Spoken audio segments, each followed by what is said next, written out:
바른미래당, 바미당 얘기 한번 해볼까요? 서울시장 안철수 대표가 출마합니까? 제가 볼 때는 이제 안 대표는 어디든 나올 자세가 돼 있는 것 같아요. 네. 근데 서울시장이 가장 많이 거론되는데?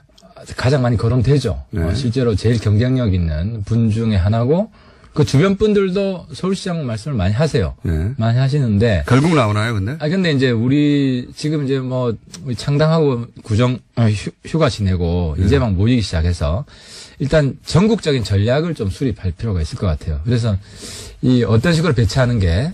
보궐선거에 나갈 수도 있다는 얘기도 있긴 있었거든요. 그런 안도 있어요. 근데 보궐선. 극소수안. 네. 극소수안이고 다수안은 어쨌든, 광역, 단체장, 네. 서울시장, 부산시장, 뭐 이렇게 얘기가 나오는데. 둘 중에는 서울시장이 더 확률이 높은 것 같고요, 그죠? 근데 어디든 나간다. 나가긴 나간다. 예, 저는 그렇게 봅니다. 반드시 어디든 나간다. 나가는데, 어디는 나간다고 전제하고 보면 서울시장이 더 확률이 제가 높지 볼 때 않겠네요. 1순위는 서울시장, 2순위는 뭐 부산시장, 뭐 이런 식으로 가지 않을까.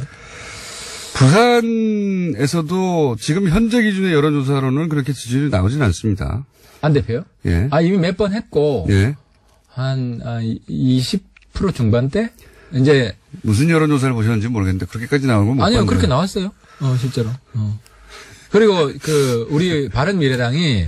최근 여론조사무소에 검색해보고 제가 알려드릴게요. 한번 검색해보세요. 3파전 했을 때는 충분히 한 20% 이상 나옵니다. 20% 정도 나온다. 네. 거의 지난 시간에 나오셔가지고 부산에서 안철수 대표 인기가 너무 올라가지고 다 안철수 한다고 하셨는데 3위예요 여전히. 예. 그렇게 인정한다 그러니까 하더라고. 그 부분은 예. 그게 사실은 아직까지 저희 당이 충분히 알려지지 않았기 때문에. 예. 근데 이제 제가 이번에 지역 가서 이제 많이 들은 이야기는. 예. 마이크를 턱으로 자꾸 미시는. 예. 많이 들은 이야기는 예. 사실 이번 합당하기 전까지 너는 네 마음대로 정치하냐. 너는 다음 국회의원 선거 포기했냐 이런 이야기 많이 들었어요. 하태경 의원님이. 왜냐면 바른정당이 끝까지 혼자 남아있으니까. 원래 이제 바른정당에 부산, 울산, 경남이 9명이었어요. 네.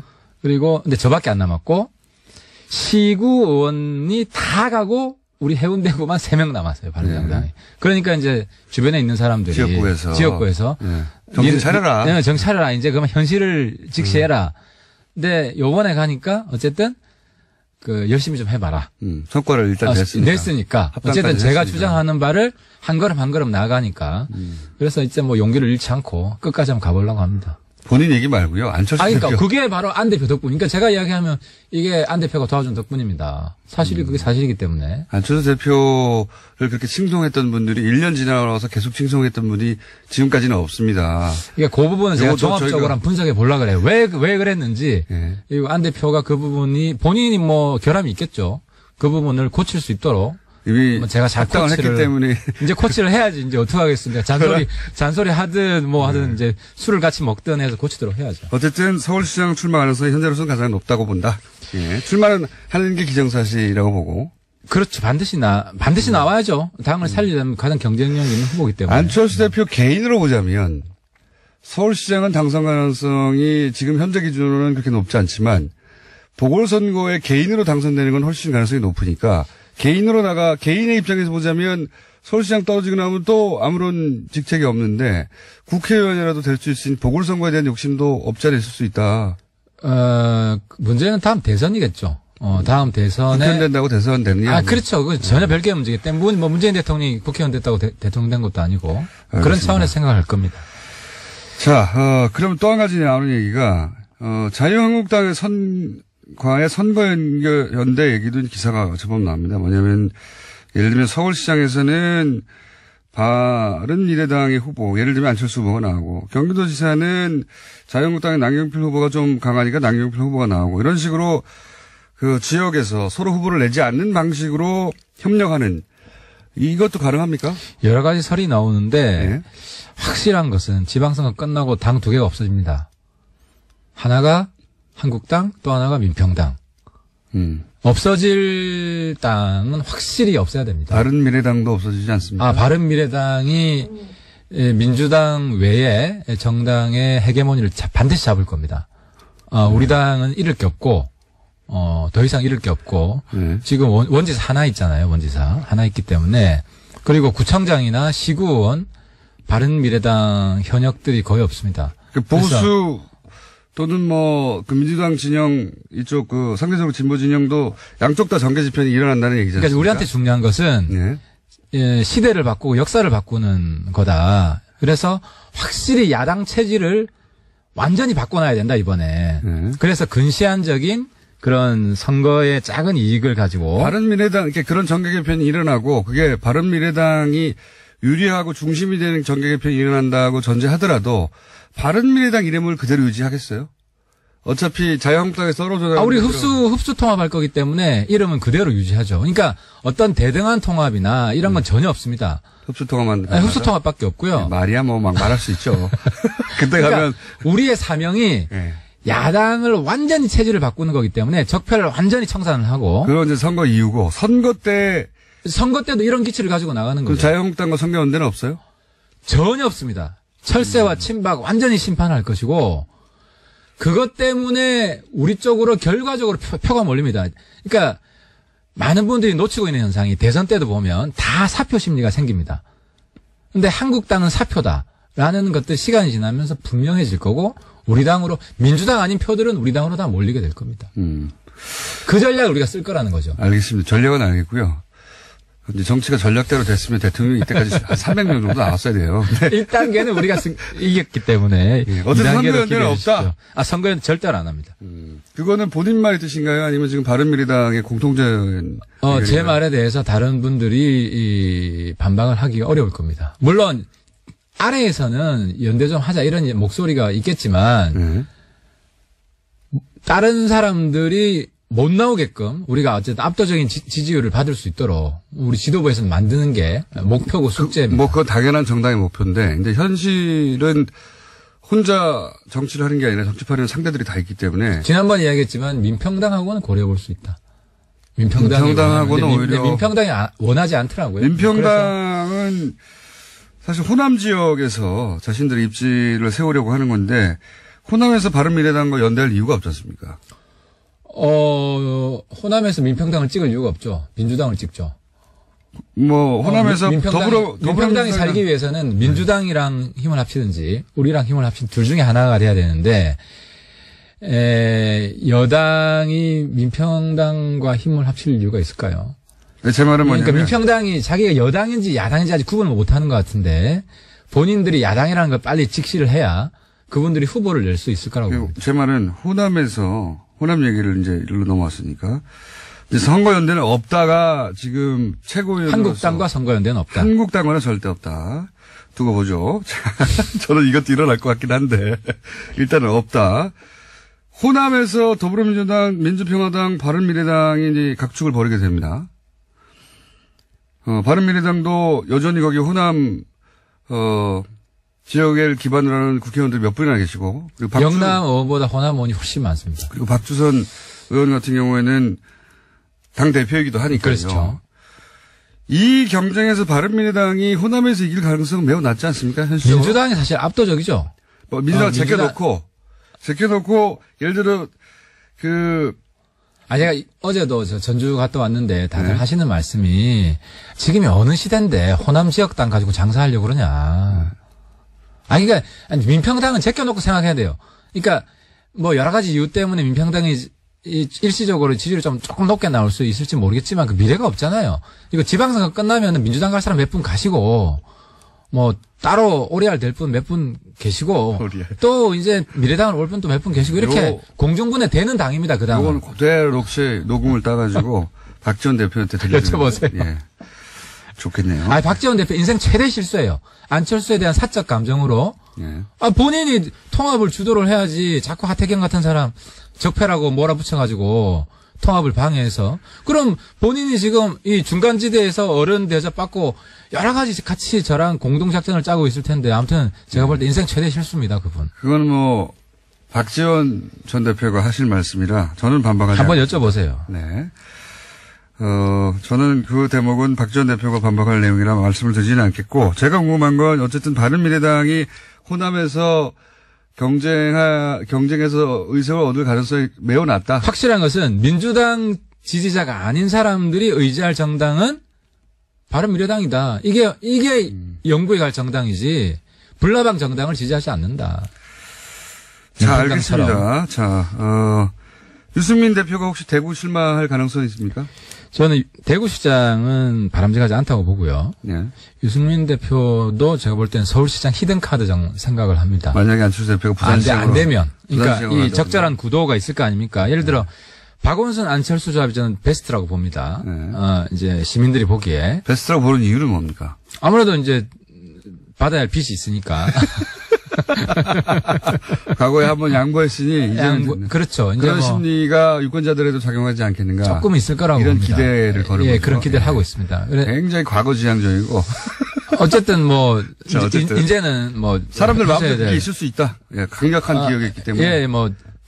그런데 이제 구도가 어떻게 될지 모르기 때문에 이제 후보는 어떤 후보가 나오느냐에 따라서 맞춤형 후보를 해야 되는. 어떤 경우에 그럼 유승민 대표가 나갈 수 있습니까? 그건 좀 앞으로 상황을 봐야 될 것 같습니다. 이제 그거는 제가 한번 다음 주나 다다음 주. 현재 지지율 순으로 대충 따지면 뭐 지지율 조사들마다 조금씩 다르긴 하지만 1위 박원순, 2위 박영선 여기까지는 거의 비슷한 것 같거든요. 뭐 박영선 누님은 조금 힘들 것 같고, 뭐. 그것은 또 박영선 의원에게 답변을 한번 들어봐야겠죠. 답변을 듣는 것으로 하고 어쨌든 그 후보군들 중에 누가 나올 때 안철수가 아니라 이 사람 그러니까 유승민 대표다 이렇게. 그거는 저희들이 여론조사를 한번 돌려봐야 되는데요. 돌려보고 나서 할 일이다. 유 대표도 상당히 경쟁력이 있는 걸로 나오기 때문에. 유승민 대표 아니면 안철수 전 대표가. 저 개인적으로 그렇게 생각하고 있습니다. 네. 본인의 그 계획대로 다 안 되는 경우도 많더라고요. 당내에서도. 네. 큰 그림은 되고요. 뭐 작은 건 안 되는 경우 종종 있습니다. 네. 비례 3인방은 출당 안 시키는 거죠? 이제 비례 세부는 이제 보시면 알겠지만 예를 들어 우리가 국회에서 투표를 하지 않습니까? 네. 사안마다. 근데 과연 뭐가 다를까? 우리 미래당, 바른미래당과. 본인들이 다르잖아요. 본인들이. 그러니까 한번 보고 싶어요. 네. 그런 걸 쭉 보고 종합적으로 평가해서 그분들이 과연 뭐 국민들이 인정하는 공적 명분을 가지고 나가려고 하는 것인지 아니면 똑같은 개인적인 사적 감정 때문에 아직도 저러는 건지 그렇게 뭐 판단을 해봐야 될 것 같고요. 시간이 좀 더 필요합니다. 근데 아무튼 지금까지 본 거는 사적 감정밖에 없다. 우리가 뭐 안철수 사당도 아니고 그렇게 할 수 없다는 거죠. 제가 막을 겁니다. 또. 이상도 저랑 같은 상황인데 저랑 차이가 하나도 없어요. 출당 안 시킨다. 예. 출당 누구 좋으라고 이런 거잖아요. 예. 아니 누구 좋으라고 아니고 그 사라지는 포말 정당에 어떻게 보냅니까? 본인들이 싫다잖아요. 본인들이. 그러니까 싫으면 그냥 나가시면 되지. 배지를 떼셔야지. 당 이름 걸고 되신 분들인데. 자, 원래 유승민 대표는 내보내는 게 맞다고 했잖아요. 유 대표도 자기 입장을 바꾸면서 사과한 적이 한두 번 있습니다. 네, 이번에도 바꿨나요? 지난번에 최저임금 1만 원 공약했던 거 공식적으로 사과를 했고요. 네. 비례대표 3인 같은 경우도, 제가 아는 한, 입장이 바뀌었습니다. 아, 그래요? 예, 네. 바뀌었습니다. 그리고 언론에 이미 여러 번 이야기한 출당 안 하는 것으로? 안 하는 것으로. 예, 그렇습니다. 그러니까요. 예, 유승민 대표는 이제 끝까지 자기 고집 혹은 자기 원칙을 지키는. 많이 유연해졌습니다. 그게 이제 포용 정치. 예, 유연. 형님 정치. 자기 고집을 그렇게 앞세우지 않습니다. 그게. 고집이라기보다는 자기가 원칙이라고 생각했던 건 항상 유지했던 게 인기의 비결이기도 한데, 이번에 바꿨나요? 정책이나 이런 건 원칙은 아니죠. 그리고 입장도 100% 어쨌든 모양은 좀 빠졌습니다. 예. 현실 정치인이니까 어쩔 수 없다고 봅니다. 앞으로도 계속 바른미래당이 존재하는 한 이 세 분의 출당은 없는 겁니까? 아니면 지방선거 이후에는 한번 생각해 볼 수 있다든가. 그분들이 남아있는 게 잘했다라고 생각할 때가 저는 올 거라고 봅니다. 안 오면요. 국회 임기도 영원히 있는 것도 아닌데 계속 기다리면 끝나는 거 아닙니까? 그러니까 아무튼 그분들 좀 더 상의를 해보겠습니다. 예. 박선숙 의원도 실제로 박선숙 의원님. 예. 의원도 비례고. 그렇죠. 예. 그리고 그래서 탈당하지 않았을 뿐 지금 이 합당에는 동의하지 않는다라는 얘기가 많이 있어요. 그거 혹시 박선숙 의원하고는 얘기해 보셨습니까? 이 문제에 대해서는? 아니요. 아직 이야기해 보려고 그럽니다. 실제로 국민의당 오늘도 이제 우리 의원총회가 있고 서로 인사하는 시간이 있는데요. 개개인 분들하고 화학적 결합이 되게 중요하고 하기 때문에 제가 또 여전히 최고위원직을 유지하고 있어서 네. 당의 최고위원직은 승계되는 겁니까? 아니면 곧 이번엔 그냥 승계하는 걸 원칙으로 했습니다. 저희 당은. 네. 저희 당은 뭐 얼마 안 되기 때문에 네. 전 의원의 간부화 돼 있기 때문에. 승계하는 것으로 최고위원이 되셨군요. 그래서. 근데 실제 이런 것도 있습니다. 합당을 했는데 지금 30여 분인데 이 중에 이제 비례 3인방하고 박선수 의원 정도 빼면 25석, 26석 정도의 단결된 의결권밖에 없다. 그래서 캐스팅 보트 역할을 한다고 하지만 실제 캐스팅 보트 역할을 하기에는 그 숫자가 너무 적다. 그게 이제 그런 발상 자체가 낡았다. 왜냐하면 저만 하더라도 지난번에 우리 바른정당이 누구죠? 김명수 대법원장 네. 당론 투표 밀어붙일 때 제가 같이 안 했거든요. 그러니까 옳지 않은 그런 당론 투표에 동참 안 합니다. 요즘 의원들. 그러니까 그런 식으로 우리를 이제 머리 숫자로만 파악을 해서 판단하는 네. 이런 정치 평론도 상당히 저는 그러면 캐스팅 보트라고 스스로 주장하지 말아야죠. 캐스팅 보트는 네. 저기서 아닌 걸 밀어붙일 때 네. 우리가 단합해서 할 수 있는 것이죠. 근데 그 중에 제 말은 바른미래당이 입장을 세웠을 때 한 서너 명 정도는 그 입장과 상관없이 우리가 옳은 입장을 가는데 무조건 우리가 A라고 했다고 해서 그 비례 세 분이 B라고 할 것인가? 네. 그건 그분의 양식을 뭐라 그러나 훼손하는 이야기다. 이분들의 뜻과 무관하게 무조건 잡아뒀으니 그럴 수도 있죠. 그렇게 되면 그분들이 상당히 손상을 입겠죠. 이미지도 나빠질 것이고. 그래서 우리가 잘못할 때는 제가 견제합니다. 당 안에서. 저 같은 사람이. 그 세 분뿐만 아니라 그 세 분도 당연히 그러겠지만. 그래서 이걸 우리가 합리적인 정치를 한다고 생각을 해야지. 김일성 가면으로 당에 이득을 주셨습니까? 그러니까 한마디만 더 하면 예. 그 반대편 입장이 통일이 안 돼 있어요. 누구냐고 하는 것에 대해서 아무런 그 단일한 입장이 없이 그냥 하태경 까는 걸로 지금 계속 만족하고 계신데 아무튼 그건 북한을 인터뷰하시라. 알겠습니다. 자, 몇 가지 사람들 쭉 짚어봤는데 문자가 폭발하지 않네요. 왜냐면은 평상시라면 폭발했다고 할 수도 있습니다. 벌써 한 5,600개, 딴 거 합치면 1,000개 정도 왔기 때문에. 근데, 하태경 의원님한테는 이제 1,000개 정도는 그냥, 안부 문자 정도에 불과하기 때문에, 5,000개가 기록이 달성된 이후로는 1,000개 정도는 아무것도 아니고. 아무튼 사랑해주셔서 감사하고, 저도 열심히 더 반성하고, 잘못한 것은 앞으로 정말 잘못했다 하겠습니다. 하지만 아직은 좀 이르다는 말씀 드리고, 제가 잘못한 게 확실해지면 제가 당연히 민트색으로 염색을 합니다. 네. 모든 대북 채널을 동원해가지고 이번에 한번 해봅시다 진짜. 정말 우리가 앞으로 남북 비핵화 문제나 정상회담 성공을 위해서도 네. 대북 정보가 많아야 됩니다. 대북 특사 갈 때 한번 물어보고 오라고 해야 되겠네요. 반드시 물어보라고 하십시오. 같이 가세요. 같이 가서 김어준의 특별방송, 평양 특별방송 한번 하세요. 평양. 주 임무는 김일성 가면의 정체. 정체가 뭐냐? 왜 닮은 가면을 그렇게 만들어 보내셨나? 자, 오늘도 끝까지 우기는 바른미래당의 챔피언, 문자 챔피언 하태경 최고위원이었습니다. 감사합니다. 예, 감사합니다.